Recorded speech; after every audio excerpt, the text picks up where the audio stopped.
जय भीम, मैं शालिनी और आप देख रहे हैं अंबेडकर नामा। जाति का विनाश के पिछले एपिसोड में हमने चर्चा करी थी कि चातुर्वर्ण व्यवस्था को डॉक्टर अंबेडकर उतना ही पुराना मानते हैं जितनी कि वेद, और अपनी बात को समझाने के लिए वे उदाहरण देते हैं महाभारत और पुराणों से। उसी को हमने फर्दर समझने के लिए राजकिशोर जी द्वारा प्रस्तुत किए गए फुटनोट्स को पढ़ा और साथ ही रमणिका गुप्ता जी के दलित कहानी संचयन के इंट्रोडक्शन के पेज नंबर 10 और 11 को पढ़ा। और साथ ही मैंने आपको एक और उदाहरण भी दिया था, जो था भारत एक खोज सीरियल, जो पहले दूरदर्शन पर आता था, उसके एपिसोड 5 और 6, जो कि महाभारत भाग 1, महाभारत भाग 2 से मैंने लिए थे। तो अब इस चर्चा को और आगे बढ़ाते हैं और आज का एपिसोड कई कारणों से इंटरेस्टिंग है, क्योंकि इसमें डॉक्टर अंबेडकर कुछ ऐसे कंपैरिजन्स प्रस्तुत करेंगे जिसके बारे में अमूमन चर्चा होती है और लोगों को बरगलाया जाता है कि हिंदू और गैर हिंदू में जातियां किस तरह काम करती हैं। जैसा कि पिछले एपिसोड्स में हमने कैथोलिक और प्रोटेस्टेंट्स के बारे में पढ़ा कि दोनों ही ईसाई धर्म हैं, लेकिन फिर भी जुदा हैं। तो उसे डॉक्टर अंबेडकर ने एक किस्म की जाति व्यवस्था ही माना था, लेकिन वह फिर भी हिंदुओं जैसी जाति व्यवस्था से भिन्न है। किस तरह, इसके ऊपर अब हम चर्चा करेंगे। और इसमें मुस्लिम, ईसाई और सिख धर्मों के साथ उसका कंपैरेटिव एनालिसिस डॉक्टर अंबेडकर प्रस्तुत कर रहे हैं हिंदू जाति व्यवस्था के साथ। टॉपिक 19, हिंदुओं के बीच जाति गैर हिंदुओं की जाति की तरह नहीं है। अब कैसे, उसका आगे एक्सप्लेनेशन है। 19.1, अभी तक मैंने उनकी चर्चा की है जो आपके समूह विद इन ब्रैकेट जात पात तोड़क मंडल के बाहर हैं और आपके आदर्श विद इन ब्रैकेट जाति का विनाश के प्रति जिनका विरोध भाव एकदम स्पष्ट है। ऐसे भी लोग हैं जो ना आपके साथ हैं और ना बाहर हैं। उनके दृष्टिकोण पर विचार किया जाए या नहीं, इसे लेकर मेरे मन में हिचकिचाहट थी। तो अब तक डॉक्टर अंबेडकर ने उन लोगों के बारे में चर्चा करी थी जो जाति का विनाश के फेवर में नहीं थे या उसके अपोजिशन में थे। लेकिन अब डॉक्टर अंबेडकर ऐसे समूहों की चर्चा करेंगे जो हिंदू धर्म के बाहर के हैं और हिंदू धर्म के साथ हैं या नहीं, उस चर्चा से परे एक चर्चा कर रहे हैं वे। प्रथम, जाति की समस्या के प्रति उनका नजरिया सिर्फ तटस्थता का नहीं बल्कि हथियार बंद तटस्थता का भी है। दूसरे, वे शायद एक बड़ी तादाद आबादी का प्रतिनिधित्व करते हैं। इनमें एक वर्ग ऐसा है जिसे हिंदुओं में जाति व्यवस्था के मौजूदगी असाधारण या कुत्सित प्रतीत नहीं होती। कुछ हिंदू मुसलमानों, सिखों और ईसाइयों का उदाहरण देते हैं और इस तथ्य से उन्हें तसल्ली मिलती है कि उनमें भी जातियां मौजूद हैं। ये बिल्कुल वैसा ही है जैसे आप हिंदू धर्म की खामी के ऊपर चर्चा करें तो सीधा लोग बोलते हैं, अरे मुसलमानों के नबी के ऊपर कुछ कहकर देखो, लेकिन अपनी बुराइयों की तरफ देखना नहीं चाहते। 19.2, इस प्रश्न पर विचार करते हुए आपको शुरू में ही अपने दिमाग में ख्याल रखना होगा कि दुनिया में कहीं भी मानव समाज एक संपूर्ण इकाई नहीं है। उनमें हमेशा बहुलता होती है। कर्म के क्षेत्र में एक सिरा व्यक्ति है तो दूसरा सिरा समाज है। उन्हीं के बीच छोटे या बड़े दायरे की तमाम संबंध व्यवस्थाएं बनती हैं। परिवार, मित्रता, सहकारी संस्थाएं, व्यावसायिक संगठन, राजनीतिक दल, चोरों और डकैतों के गिरोह, ये लघु समूह सामान्यतः आपस में मजबूती से गुंथे रहते हैं और जाति की तरह ही अनन्य भी होते हैं। इनकी इस संकीर्ण और सघन संहिता होती है जिसका चरित्र अक्सर समाज विरोधी होता है। तो तमाम सरकारी संस्थानों में आप देख लीजिए किस तरह उनका उपयोग होता है। तमाम प्रिंट मीडिया और न्यूज चैनल्स देख सकते हैं वो किस तरह काम कर रहे हैं, जन विरोधी। ये प्रत्येक समाज पर लागू होता है कि वे चाहे यूरोप में हो या एशिया में। अतः कोई भी समाज आदर्श समाज है या नहीं, इसका निर्णय करने के लिए ये प्रश्न करना बेकार है कि इसमें समूह है या नहीं, क्योंकि समूहों का अस्तित्व सभी समाजों में है और इस तरह की चीजें हर समाज में पाई जाती हैं। 19.3, कोई समाज आदर्श समाज है या नहीं, इसका निर्णय करने के लिए जो सवाल पूछे जाने चाहिए वे सवाल ये हैं कि वे हित संख्या में कितने ज्यादा और विविध हैं, जिनका साझा उन समूहों द्वारा सचेतन रूप से किया जाता है, अन्य समूहों के साथ उनकी अंतरक्रिया कितनी पूर्ण और स्वतंत्र है, समूहों को पृथक करने वाली शक्तियां ज्यादा संख्या में हैं या उन्हें जोड़ने वाली शक्तियां। तो ये कुछ ऐसे ज्वलंत प्रश्न हैं जो डॉक्टर अंबेडकर सामने रख रहे हैं, और ये आज के समाज में तो बहुत खूबी इसको आप उदाहरणों के साथ समझ सकते हैं। खबरिया चैनल किस तरह की खबरें दिखा रहे हैं, वो किस तरीके से देश को तोड़ने का काम कर रहे हैं, प्रिंट मीडिया में हर जगह किस तरह इस्तेमाल किया जा रहा है सरकार के उन कामों को जो सिर्फ पेपर तक ही मौजूद हैं, कैसे झूठे आंकड़े प्रस्तुत किए जाते हैं, किस तरह के अन्य काम हो रहे हैं। तो इन सभी चीजों को आप समझ सकते हैं। पत्रकारिता जो कि चौथा स्तंभ माना जाता है किसी भी देश का, लेकिन वो क्या आज निष्पक्ष तौर पर काम कर पा रहा है? न्यायपालिका किस तरह काम कर रही है, किस तरह के वाहियात बयान आते हैं बड़े बड़े जजों के। तो ये सब चीजें आप यहां जोड़कर देख सकते हैं और इसे आसानी से समझ सकते हैं कि डॉक्टर अंबेडकर किस बारे में बात कर रहे हैं। समूह के भीतर के जीवन को कितना सामाजिक महत्व दिया जाता है, ये शुद्ध रूप से रिवाज और सुविधा का मामला है या इसका संबंध धर्म से है? इन प्रश्नों की रोशनी में ही ये विचार करना उचित होगा कि गैर हिंदुओं में पाए जाने वाली जाति क्या वही है जो हिंदुओं में पाए जाने वाली जाति है? तो किस तरीके से सांप्रदायिकता को भड़काने के लिए यहां तक कि धार्मिक जुलूसों का भी इस्तेमाल किया जा रहा है। 19.4 यदि हम इन कसौटियों को एक ओर मुसलमानों, सिखों और ईसाइयों में पाए जाने वाली जातियों और दूसरी ओर हिंदुओं में पाए जाने वाली जातियों पर लागू करें तो आप पाएंगे कि गैर हिंदुओं में जाति हिंदुओं में पाए जाने वाली जाति से बुनियादी रूप में भिन्न है। तो जैसा कि थोड़ी देर पहले मैंने एग्जांपल दिया था कैथोलिक और प्रोटेस्टेंट का, लेकिन उसे भी डॉक्टर अंबेडकर जाति व्यवस्था का हिस्सा ही मानते हैं भेदभाव के चलते, लेकिन उसमें फिर भी वैसा भेदभाव नहीं है जो हिंदू धर्म की जाति व्यवस्था में है। और अपने बात को समझाने के लिए वो कुछ ऐसे एग्जाम्पल्स कोट करेंगे जिन्हें नकारना संभव नहीं। एक वे कड़ियां जो सचेतन रूप से एक दूसरे को जोड़कर रखती हैं, उनका हिंदुओं में अस्तित्व नहीं है, जबकि गैर हिंदुओं में ऐसी बहुत सी चीजें हैं जो उन्हें जोड़कर रखती हैं। किसी भी समाज की शक्ति उसमें अस्तित्वमान विभिन्न समूहों के बीच संपर्क के बिंदुओं, अंतरक्रियाओं की संभावनाओं पर निर्भर होती है। इन्हें कार्लाइल ने जैविक तंतु कहा है, और ये कार्लाइल कौन है ये फुटनोट में गिवन है, मैं पढ़ देती हूँ।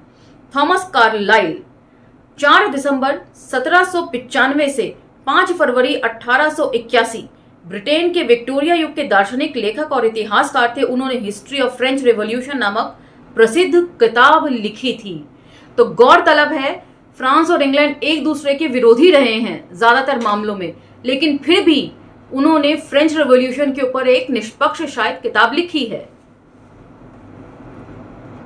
इन्हें कार्लाइल ने जैविक तंतु कहा है। वे लचीले धागे जो विघटित तत्वों को संयुक्त करते हैं और फिर से एकताबद्ध करते हैं। हिंदुओं में एकताबद्ध करने वाला ऐसा कोई तत्व नहीं है जो जाति द्वारा पैदा किए गए विघटन को रोक सके, जबकि गैर हिंदुओं में इन जैविक तंतुओं की अधिकता है जो उन्हें बांध कर रखती है।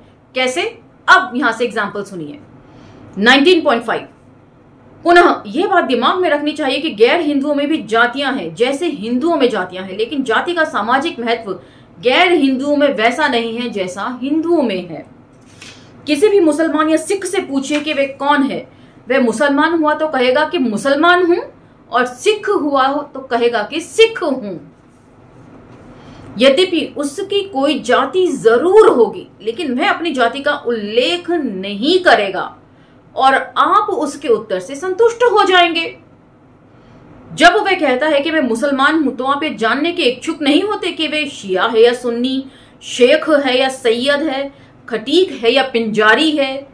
जब वह कहता है कि मैं सिख हूं, तब आप उससे ये नहीं पूछते कि वे जाट है या रोड़ा है या मजहबी है। तो मजहबी कौन होते हैं वो नीचे फुटनोट में गिवन है। मजहबी सिख अछूत कहे जाने वाले चूहड़ा अर्थात भंगी समुदाय के लोग हैं जिन्होंने हिंदू धर्म का त्याग करके सिख धर्म स्वीकार कर लिया। मजहबी शब्द उर्दू के मजहब यानी कि पंथ शब्द से आया है या रामदासी है। लेकिन जब कोई व्यक्ति कहता है कि वह हिंदू है, तब आप संतुष्ट नहीं हो। आपके मन में उसकी जाति जानने की जिज्ञासा पैदा हो जाती है। क्यों? क्योंकि हिंदू के मामले में उसकी जाति का महत्व इतना ज्यादा है कि इसकी जानकारी हुए बिना आप आश्वस्त नहीं हो सकते कि वे व्यक्ति कैसा है। तो ये कुछ ऐसा ठोस कारण वे सामने रख रहे हैं जिसे आप नकार नहीं सकते। हाँ, इसके विरोध में उलझुल बातें जरूर आप कह सकते हैं, लेकिन इसे नकारना पॉसिबल नहीं। 19.6 यदि आप इस पर विचार करें कि जाति के नियम तोड़ने पर उसके नतीजे क्या होंगे, तो यह स्पष्ट हो जाएगा कि जाति का गैर हिंदुओं में उतना महत्व ही नहीं है जितना हिंदुओं में है। सिखों और मुसलमानों में जातियों का अस्तित्व हो सकता है, पर यदि कोई सिख या मुसलमान जाति के नियमों का उल्लंघन करता है तो उसे सिख या मुस्लिम धर्म से बाहर नहीं कर दिया जाएगा। सचमुच जाति से बहिष्कृत कर देने का विचार सिखों या मुसलमानों के लिए विदेशी है, लेकिन हिंदुओं का किस्सा ही अलग है। कोई हिंदू अगर जाति के नियमों का उल्लंघन करता है तो जाति द्वारा उसका बहिष्कार कर देना तय है। और सामाजिक बहिष्कार किस तरह होते हैं ये भी हम पहले पढ़ चुके हैं। इससे पता चलता है कि हिंदुओं और गैर हिंदुओं में जाति के सामाजिक महत्व में भिन्नता है। ये उनके बीच फर्क का दूसरा बिंदु है। 19.7 लेकिन एक तीसरा तथा और अधिक महत्वपूर्ण बिंदु भी है। अभी तक तो जिन उदाहरणों को उन्होंने सामने रखा है वो उससे भी ज्यादा महत्वपूर्ण उदाहरण है जो वह सामने रख रहे हैं। गैर हिंदुओं में जाति का कोई धार्मिक आयाम नहीं है, लेकिन हिंदुओं में धर्म का निर्णायक रूप से महत्व है। गैर हिंदुओं में जाति सिर्फ व्यवहार की एक बात है। जब कोई धार्मिक संस्था नहीं है, उन्होंने इसकी शुरुआत नहीं की है, इसके लिए वह केवल टिके रहने का मामला है। वे जाति को किसी धार्मिक सिद्धांत से बांधकर नहीं देखते। तो यहां पर एक बहुत अच्छी बात डॉक्टर अंबेडकर कह रहे हैं कि हिंदुओं के लिए जाति व्यवस्था को बनाए रखना दरअसल ब्राह्मणवाद के टिके रहने के ऊपर निर्भर करता है कि जाति व्यवस्था जब तक बनी रहेगी तब तक ब्राह्मणवाद भी टिका रहेगा, वरना उसके टिके रहने का और कोई आधार नहीं है। इसीलिए जाति हिंदू धर्म में इतनी महत्वपूर्ण है। उनके लिए टिके रहने का मामला है। वे जाति को किसी धार्मिक सिद्धांत में बांधकर नहीं रखते। धर्म हिंदुओं को जातियों के बीच पृथक्करण और अलगाव करने के लिए बाध्य करता है और इसे अच्छा मानता है। क्यों अच्छा मानता है इसकी चर्चा तो मैंने आपको बता दी। और किसी धार्मिक सिद्धांत में वे बंधे हुए नहीं होते। ये पिछले एपिसोड में महाभारत के उदाहरण से आपको समझ में आ जाएगा कि धर्म की स्थापना अर्थात ब्राह्मणवाद की स्थापना पुनः कैसे हो, इस बात की चर्चा महाभारत में बखूबी की गई है कि किस तरीके से छल और बल का इस्तेमाल किया जाना चाहिए समय आने पर। यदि ऐसा लगे कि जातियों का विघटन हो रहा है तो दोबारा से उसको सुचारू रूप से चलाने के लिए क्या करना चाहिए, इसके लिए महाभारत के ऊपर हमने भरपूर चर्चा करी थी पिछले एपिसोड में। यदि आपका मिस हो गया हो तो स्क्रॉल डाउन करके पिछला एपिसोड आप सुन सकते हैं। लेकिन धर्म जाति के प्रति इस तरह का दृष्टिकोण अपनाने के लिए गैर हिंदुओं को बाध्य नहीं करता। अगर हिंदू जाति तोड़ना चाहता है तो धर्म उसके रास्ते में आ जाता है, लेकिन गैर हिंदुओं के मामले में ऐसा नहीं है। अतः बिना ये जानने की परवाह किए कि गैर हिंदुओं के जीवन में जाति का स्थान क्या है और क्या उनके समाज में अन्य जैविक तंतु भी हैं जो जाति की भावना को समुदाय की भावना के अधीन कर देते हैं। उनमें जाति का अस्तित्व होने भर से चैन की सांस लेना एक खतरनाक व्यामोह है। इस व्यामोह से हिंदू जितना जल्दी छुटकारा पा सके उतना ही बेहतर है। तो आखिर ये व्यामोह क्या होता है? यदि आप डिक्शनरी में यानी कि शब्दकोश में इस शब्द का मतलब जानेंगे तो पाएंगे कि इसका मतलब गूढ़ अज्ञानता से है, मतलब हद दर्जे की अज्ञानता, बेवकूफी। एक ऐसी सोच का पैटर्न है जो कि तर्कहीन अंधविश्वास और अन्य लोगों के आश्वासन की ओर जाता है, अविश्वास की ओर जाता है कि जो बातें ये लोग मानते हैं दूसरों के लिए उस पर भरोसा करना भी मुश्किल है। तो ऐसी बहुत सी बातें हिंदू धर्म का हिस्सा हैं। और फर्दर इसके ऊपर यदि आप खोजबीन करते हैं ब्याह मोह का मतलब के ऊपर, तो उसका मतलब यह है कि आगे चलकर यही सब चीजें मानसिक रोग के रूप में परिलक्षित होती हैं। तो जितनी जल्दी इस मानसिक रोग से हिंदू छुटकारा पालें उतना उस समाज के लिए अच्छा है, यही डॉक्टर अंबेडकर कह रहे हैं। 19.8 तटस्थ हिंदुओं का दूसरा समूह इससे इनकार करता है कि जाति हिंदुओं में ऐसी कोई समस्या पैदा करती है जिस पर विचार करने की जरूरत है। ये हिंदू इस बात से खुश हैं कि हिंदू समाज अभी तक बचा हुआ है और इस बात का प्रतीक है कि हिंदुओं में बचे रहने की क्षमता है। यह दृष्टिकोण प्रोफेसर राधा कृष्णन की पुस्तक हिंदी रिव्यू ऑफ लाइफ में अच्छी तरह से अभिव्यक्त हुआ है। तो राधा कृष्णन कौन है ये सभी जानते हैं, सर्वपल्ली राधाकृष्णन। फुटनोट में फिर भी मैं पढ़ देती हूं। 5 सितंबर 1888 से 19 अप्रैल 1975 हिंदू दर्शन और हिंदू संस्कृति की महानता के प्रति गहरी आस्था रखने वाले लेखक थे। उनकी प्रसिद्ध किताब हिंदू व्यू ऑफ लाइफ है। भारत के प्रथम उपराष्ट्रपति 1952 से 1962 यानी कि 2 लगातार कार्यकाल और द्वितीय राष्ट्रपति रहे। उनके जन्म 5 सितंबर को शिक्षक दिवस के रूप में मनाया जाता है। अंबेडकर ने हिंदू धर्म और संस्कृति की महानता के उनके गुणगान के तथ्यों को तर्कों के आधार पर खारिज किया है। प्रोफेसर अब उन्होंने क्या बोला है वो हम पढ़ लेते हैं। हिंदुत्व के संदर्भ में वे कहते हैं यह कोई कम उम्र की सभ्यता नहीं है, इसके ऐतिहासिक साक्ष्य 4000 वर्ष से ज्यादा पुराने हैं और उस समय भी ये सभ्यता के उस चरण तक पहुंच चुकी थी जो वर्तमान समय तक बीच बीच में मंथिर और स्थिर होते हुए भी अप्रतिहत चली आ रही है। इसने आध्यात्मिक ज्ञान और अनुभव की 4 या 5 सहस्त्राब्दियों का दबाव और तनाव बर्दाश्त किया है। यद्यपि सभ्यता के प्रभात से ही विभिन्न जातियों और संस्कृतियों के लोग भारत में आते हैं, हिंदुत्व ने अपनी प्रमुखता बनाए रखी है और राजनीतिक शक्ति द्वारा समर्थित धर्मांतरण कराने वाली शक्तियां भी बहुसंख्यक हिंदुओं को अपने दृष्टिकोण को स्वीकार करने के लिए बाध्य नहीं कर सकी हैं। हिंदू संस्कृति कुछ ऐसी जीवन शक्ति से संपन्न है जिससे लगता है कि कुछ अन्य अधिक ताकतवर धाराएं वंचित रखी गई हैं। हिंदुत्व की चीर फाड़ करना अब उतना ही गैर जरूरी है जितना किसी पेड़ की खोल तक देखना कि उसमें जीवन रस रहा है या नहीं, जीवन रस बह रहा है या नहीं। तो शायद इसीलिए इनको शिक्षक की उपाधि दी गई है, क्योंकि इन्होंने ऐसे ऐसे तर्क ढूंढ कर लाए हैं कि जब हिंदू हारने लगे तो इन तर्कों का इस्तेमाल कर सकते हैं कि ओहो इतनी पुरानी सभ्यता है हमारी तो और हम लगातार चलायमान हैं। उसी के बारे में अब डॉक्टर अंबेडकर क्या कहते हैं वो सुनिए, वो ज्यादा दिलचस्प है।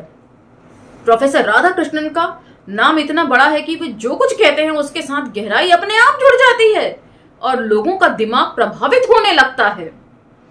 फिर भी मेरे दिमाग में जो कुछ है उसे कहने में मुझे हिचकिचाहट नहीं चाहिए, मुझे हिचकिचाना नहीं चाहिए क्योंकि मुझे डर है उनका ये कथन एक खोटे तर्क का आधार बन सकता है कि किसी समाज का बचे रहना भर ही बचे रहने की योग्यता का प्रमाण है। खासा व्यंग्य कर रहे हैं कि यदि डॉक्टर अंबेडकर तर्क देने पर आएंगे तो प्रोफेसर सर्वपल्ली राधाकृष्णन कहीं टिक नहीं पाएंगे। और जिंदा रहना और सम्मानित तौर पर जिंदा रहना 2 अलग अलग बातें हैं, यही आगे डॉक्टर अंबेडकर अब समझा रहे हैं।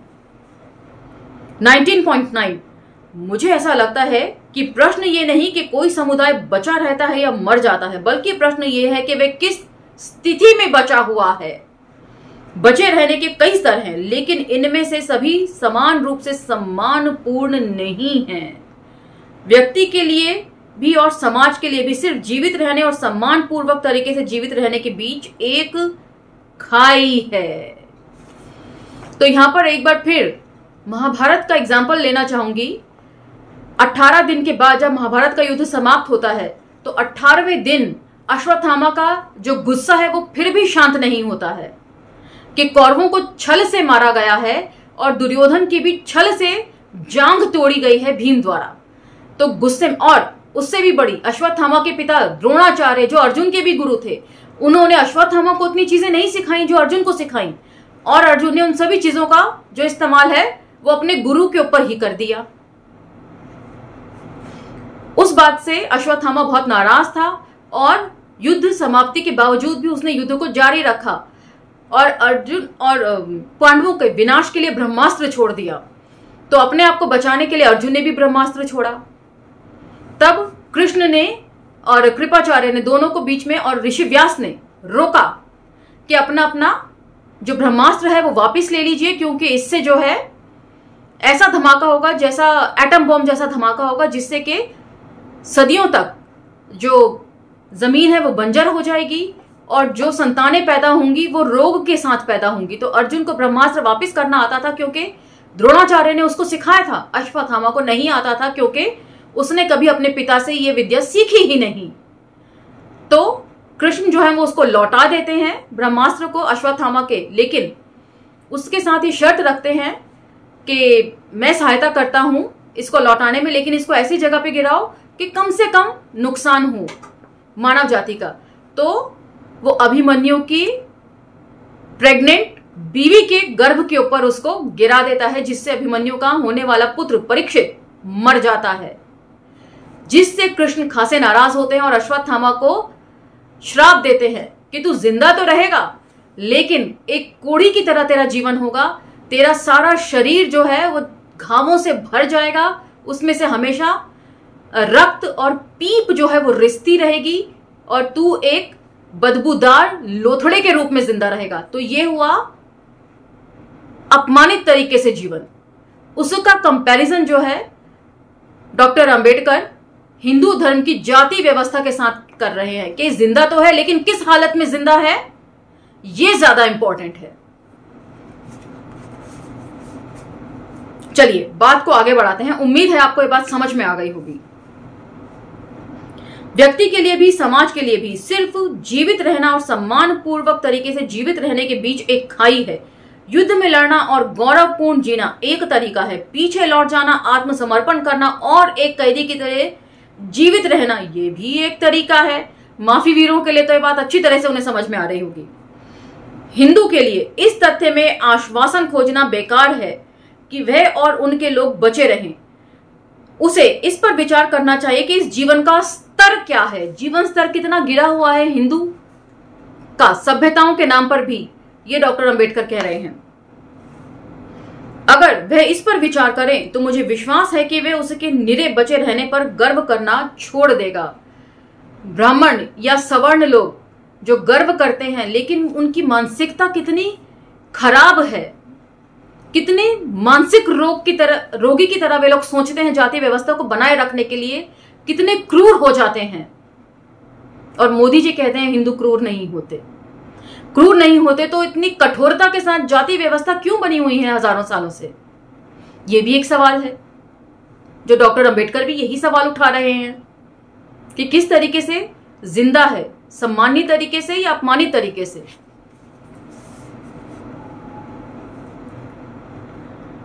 हिंदू का जीवन लगातार पराजय का जीवन रहा है और उसे जो चीज सतत जीवन युक्त लगती है वह सतत जीवनदायी नहीं है, बल्कि वास्तव में ऐसा जीवन है जो सतत विनाश युक्त है।